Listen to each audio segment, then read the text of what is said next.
ఇయాల ముఖ్యమైన వార్తలు షాన్నే ఉన్నాయబ్బా. హెడ్లైన్ చూస్తే టక్క టక్క చెప్పుడే. 7 గంటలు నడిచిన ఎంక్వైరీ, పిలువొచ్చినట మల్లోపారి.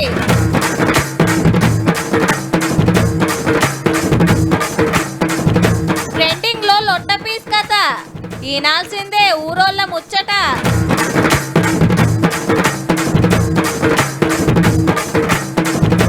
భూభారతి బిల్లుకు గవర్నర్ ఓకే, చట్టం అమలు చేస్తారట జల్దిగానే.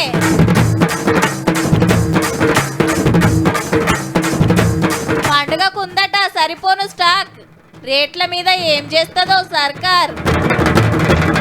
1,00,000 కోట్లు స్కామ్ చేసిందని ప్రచారమైన కాళేశ్వరం కేసులో ఎంక్వైరీ నడుస్తుంది. యాదాద్రి థర్మల్ పవర్ ప్లాంట్ ఛత్తీస్గఢ్కి వెళ్లి కరెంటు కొనుళ్ళ 100 కోట్లు గోల్మాల్ జరిగిందని ఆ కేసులో విచారణ చేస్తున్నారు. ఇక ఔటర్ రింగ్ రోడ్డు అర్రాస్లో 7,000 కోట్ల అవినీతి జరిగిందని అది సుతలొల్లి కాబట్టే ఫోన్ ట్యాపింగ్ కేసుల నెలల కమానం విచారణ నడుస్తూనే ఉండే. 1,000 కోట్లు చేతులు మారినాయని పెట్టిన కేసులల్లా ఇప్పటిదాకా ఆఫీసర్లు తప్ప లీడర్ల దాకా రాలే ఎంక్వైరీ. కానీ 55 కోట్ల ఫార్ములా రేస్ కేసు అయితే ఫస్ట్కెళ్ళి రామన్న సుట్టే తిరిగింది. మరి అలా ఏం నడిచిందంటే దగ్గర 7 గంటల ఏసీబీ ఎంక్వైరీ తర్వాత ఆఫీసులకు వెళ్ళి బయటకు వచ్చిండు రామన్న. పొద్దుగాల 10:30కు లోపలికి పోతే పొద్దుముకు 5 దాకా నడిచింది. వెనుకమ్మటి సీనియర్ లాయర్ రామచంద్రరావు సార్ చూస్తున్నాడు. హైకోర్టు ఆర్డర్ ప్రకారం పక్కనున్న లైబ్రరీ రూమ్ కిటికీలకు వెళ్లి ఎంక్వైరీ ఎట్లా నడుస్తుందో చూసిండు. పర్మిషన్ లేకుండా సర్కార్ పైకం ఎట్లిస్తారు, ఫారెన్ కంపెనీకి మాత్రం 55 కోట్లు ఇవ్వాల్సిన అవసరం ఏమొచ్చింది, ఆర్బీఐ పర్మిషన్ తీసుకోవాలని తెలియదా, కేబినెట్ ఓకే చెప్పాల్సిన పని లేదా, అగ్రిమెంట్లు పైసలు ఇచ్చుడు మొత్తం మీ హ్యాండ్ వర్లనే నడిచిందా, బిజినెస్ రూల్స్ పాటించిండ్రా అని క్వశ్చన్ల మీద క్వశ్చన్లు వేసిండ్రట. నడిమిట్లో 1:30కు సార్కు బువ్వ తినడానికి ముత్యమంతసేపు బిరేక్ ఇచ్చి మళ్ళా చాలు చేసిండ్రు. మున్పు ఏసీబీ ఎంక్వైరీలు ఆఫీసర్లు ఇచ్చిన స్టేట్మెంట్ ముంగడ పెట్టి ప్రశ్నలు వేసిండ్రట. కేటీఆర్ సార్ చెప్పిందంతా రికార్డ్ చేసిండ్రట ఆఫీసర్లు. మల్లోపారి ఎంక్వైరీకి పిలిచే ఛాన్స్ ఉన్నదట. ఇదొక చెత్త కేసు, ఇందులో విషయమే లేదు. మీరు అసలు ఏం చేస్తున్నారో కూడా ఈ ప్రభుత్వ ఒత్తిడిలో మీకే తెలియదు. పూర్తి స్థాయిలో అసంబద్ధమైన కేసు అని కూడా వాళ్ళకి చెప్పాను. ఏసీబీ ఆఫీస్కి వెళ్ళి చక్కగా బీఆర్ఎస్ భవన్ కు వచ్చిండు రామన్న. గేట్ కాడికి రాగానే కార్యకర్తలు గిట్లు ఎదుర్కొన్నారు. అయితే కేసు కొట్టేయాలని కేటీఆర్ సార్ దేశం పెద్ద కోర్టులకు క్వాష్ పిటిషన్ వేసి ఎమ్మటే విచారణ చేయాలని కోరితే కోర్టు ఒప్పుకోలేదు.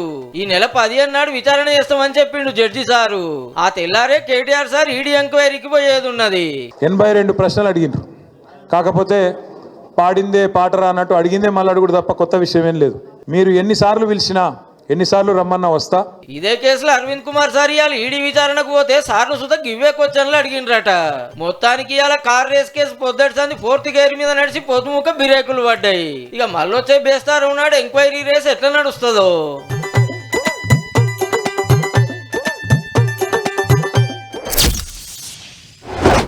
ఆరం కొత్త సినిమాలు విడుదలైతాయి, కానీ అన్నీ హిట్ అవుతాయా? కొన్నే ఆడతాయి, అందులో కొన్ని డైలాగులు అయితే వేలుతాయి. అప్పటి పోకిరి, మొన్నటి బాహుబలి కాంచెల్లి నిన్న పుష్ప 2 నెంబర్ దాకా తగ్గేదేలే అని డైలాగులు. అట్లనే రాజకీయాలలో సుత అప్పుడప్పుడు లీడర్లు మాట్లాడే మాటలు పబ్లిక్లో బగ్గా తిరుగుతుంటాయి. ఆ నడుమ పెద్ద సార్ డైలాగులు పొట్టు తిరిగినాయి పబ్లిక్లా. ఇక ఇప్పుడు చిన్న సర్వ అంతన్నట్టు. ఇప్పుడు తెలంగాణలో బగ్గిన పడుతున్న మాట ఏందంటే, మరి ఈ లొట్ట పీసు కేసు ఏదైతే నా మీద పెట్టి అదో లొట్ట పీసు కేసు, ఇదొక లొట్ట పీసు కేసు మాత్రమే. రామన్నకి మాట అన్న కాంచి లొట్ట పీస్ అంటే ఏందని ఇప్పటి పోరలు అమ్మ నాయనలను అడుగుడు, పట్నపొల్లు గూగుల్లో లెంకుడు, అరే మా చెరువుల పెరుగుతుంది చూడు రాని ఊరోళ్ళు చూపించుడు. ఇదే లొట్ట పీసు. చెరువుల పంట ఎటు పోయినా కనబడుతుంది.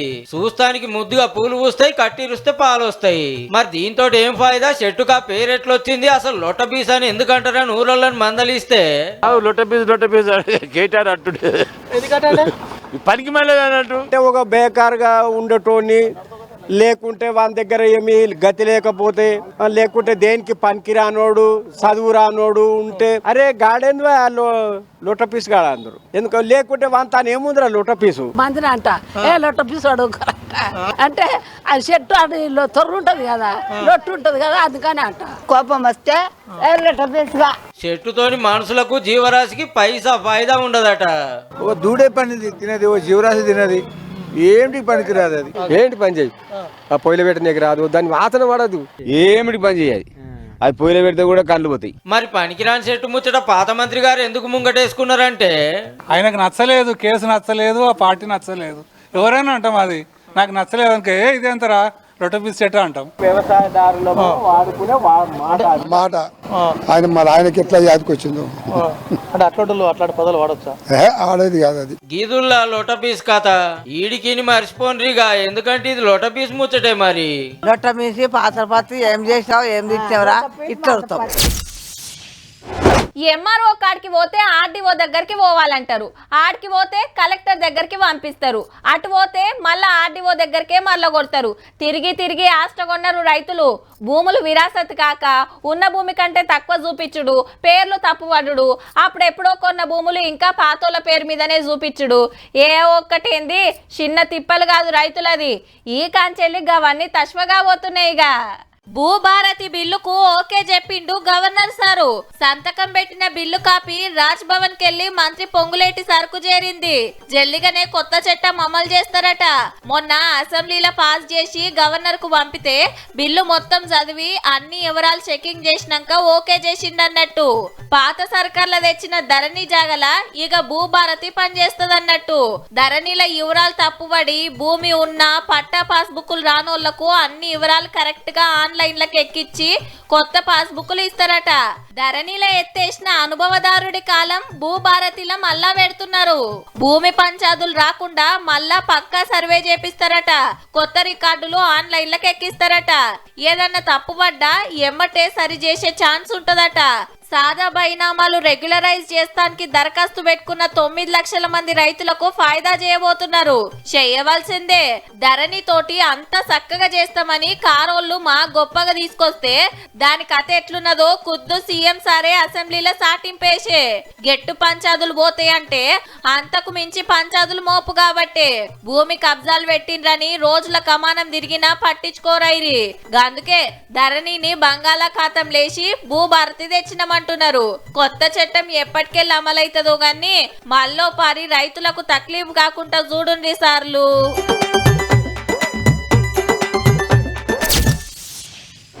కాకా ఉన్నవారా 2 కాటన్లు తీసిపెట్టు, మళ్ళా ఉత్త కథ కాగల్లా. అరే నాకు రాత్రే తెలిసింది, అర్జెంటుగా దుఃఖం కాడికే పోతున్నా. నువ్వేం ఫికర్ చేయకు. మా ఓడు గది తప్పితే ఇంకోటి ముట్టుకోడ్రా. పండగకు లేకుంటే ఎట్లా, జర చూడు అన్న. మా ఓళ్ళు వస్తున్నారు, జర చూసుకో. ఇగో గిట్లనే ఫోన్లు చేసుకుంటుండొచ్చు చాలా మంది. బ్రాండ్ అమ్మా, బ్రాండు.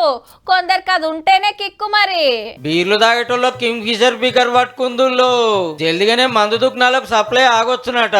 5 ఏళ్ల కింది పాత రేట్లకే సప్లై చేస్తున్నాం, మాకు లాస్ వస్తుంది, 133 రూపాయలు పెంచాల్సిందే అంటుర్రట కంపెనీ వాళ్ళు.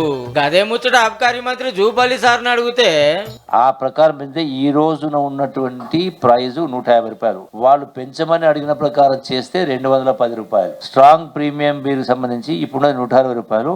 వాళ్ళు పెంచమని అడుగుతుంది 220 రూపాయలు. అంటే ఒక్క బీర్ కీస మీద 60 రూపాయలు తుట్టి పడుతుంది తాగేటోళ్ళకి. అట్లా కాకుండా కమిటీ చేసి ఎంత పెంచాలనేది డిసైడ్ చేస్తారట. ఇక ఇంకో ముచ్చట ఏంటంటే కార్ సర్కార్ల పాత బిల్లులు పెండింగ్ పడ్డాయట.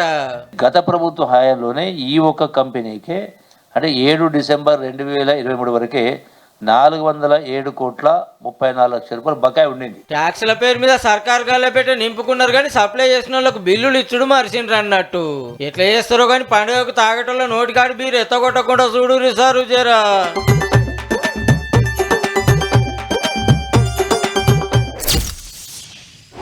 ఇప్పుడు ఇంజనీర్ కావాలంటే బీటెక్ చదవాలి, లాయర్ కావాలంటే లా చదవాలి, కలెక్టర్ కావాలంటే ఐఏఎస్ కొట్టాలి, పెద్ద పోలీస్ కావాలంటే ఐపీఎస్ పాస్ కావాలి. ఇట్లా ఏది కావాలన్నా దానికి ఏమేం చదువులు అక్కరుంటాయో అందులో ఎన్ని మార్కులు రావాలనో అన్ని వచ్చి ఉండాలి. అట్లనే డాక్టర్ కావాలంటే 10వ తరగతి అయిపోగానే బైపీసీ గ్రూప్లో షెరీకై ఎంసెట్ రాసి ర్యాంకు కొట్టి మెడికల్ కాలేజీలో సీట్ వచ్చి 4 ఏళ్ళు చెమట తీస్తే డాక్టర్ అవుతారు. ఇక ముచ్చట ఏంటంటే 1000 మీద తెల్ల కోటు మెడల స్టెథోస్కోప్ వేసుకొని వైద్యం చేయాల్సిన డాక్టర్ గారిని సకల మర్యాదలతోని ముసుగేసుకొని తీసుకొస్తున్నారు పోలీసులు. గంత తప్పేం చేసిండు అంటారా? మనోడు డాక్టర్ అయితే కదా, ఎంబీబీఎస్ చేయకుండానే డాక్టర్ పట్టా తెచ్చుకున్నాడు. యూనివర్సిటీలకు పోలేదు, ఆళ్ళని ఇళ్ళను బతిమలాడలేదు. మంచిర్యాలకెళ్లి కామారెడ్డికొచ్చి 2 ఏళ్ల సంధి వైద్యం చేస్తుండు మంచిగా. ఆన్లైన్ లో ఇతని పేరుకి దగ్గరగా ఉన్న డాక్టర్ల సర్టిఫికెట్లు అవి చూసి ఒక డాక్టర్ ఎల్ రవీందర్ రెడ్డి అనే పేరు తన పేరుకి దగ్గరగా ఉంది అని చెప్పేసి పేరు ముల్కల రవీందర్ ఆన్లైన్ లా అల్కగా ఫేక్ సర్టిఫికెట్లు తయారు చేసుకొని 2-3 దావకండ్లలో పనిచేసిండట. ట్రీట్మెంట్ లా ఏడ తేడా కొట్టిందో ఒకరు కంప్లైంట్ ఇస్తే ఎనుకులాడి పట్టుకున్నారు. ట్రీట్మెంట్ లో ఎవరికి ఏం జరగలేదండి, అది హాస్పిటల్ వాళ్ళని కనుక్కున్నాము. ఏ బీమార్కి ఏ మందులు రాయాలనో సుతా గూగుల్ అమ్మనే అడిగి రాసిండో ఏమో గాని మనోని అదృష్టం బాగుండో పేషెంట్ల ఆయుష్ గట్టిగుండో ఎవరికేం కాలేదట. పోలీసులకు చిక్కకుంటేనా ఉత్తుత్తి డాక్టర్ అయ్యా ఉత్తమ డాక్టర్ అయితుండొచ్చు పోర్రి.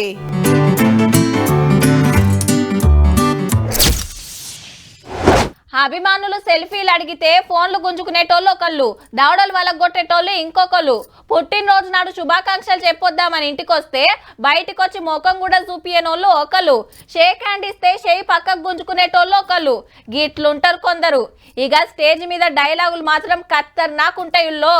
అభిమాన దేవుళ్ళు అనుకుంటా మొగుల మీదకి ఎక్కిస్తారు. కానీ అస్సలు అభిమానం అంటే, అస్సలు హీరోయిజం అంటే గిదబ్బా. அப்படின்னு சொல்லும் போது நான் டோர் ஓபன் பண்ணி பாரு. ఎవలో గుర్తుపట్టిండ్రా? తమిళ హీరో విశాల్ సారే. అర్రే 6 ప్యాక్ బాడీ తోటి ఉండే హీరో గిట్లా ఇండేంది, మైక్ సుత పట్టుకోలేక వణుకుతున్నాడని పరిశాన్ కావచ్చురు.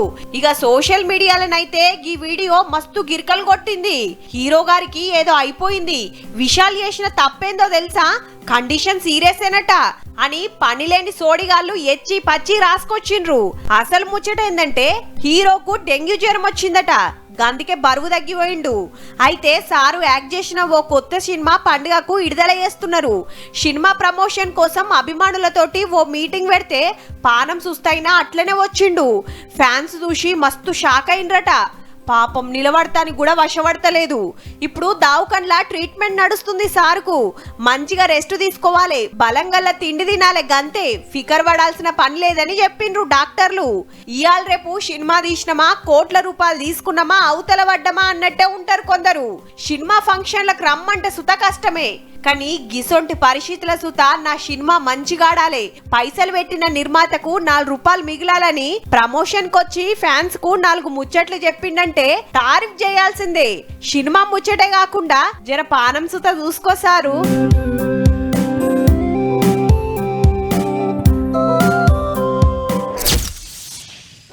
భద్రాచలంలో డిసెంబర్ 31వ తారీఖున ప్రారంభమైన వైకుంఠ ఏకాదశి అధ్యయనోత్సవాలు అంగరంగ వైభవంగా సాగుతున్నాయి. 9 రోజుల పాటు 9 అలంకారాల్లో స్వామివారు భక్తులకు దర్శనమిచ్చాడు. ఉత్సవాల్లో భాగంగా 10వ నాడు పవిత్ర గోదావరిలో స్వామివారి తెప్పోత్సవం నిర్వహించారు. భారీ సంఖ్యలో భక్తులు తరలివచ్చారు. ఇప్పుడు ఆ ఉత్సవాలను చూసొద్దాం.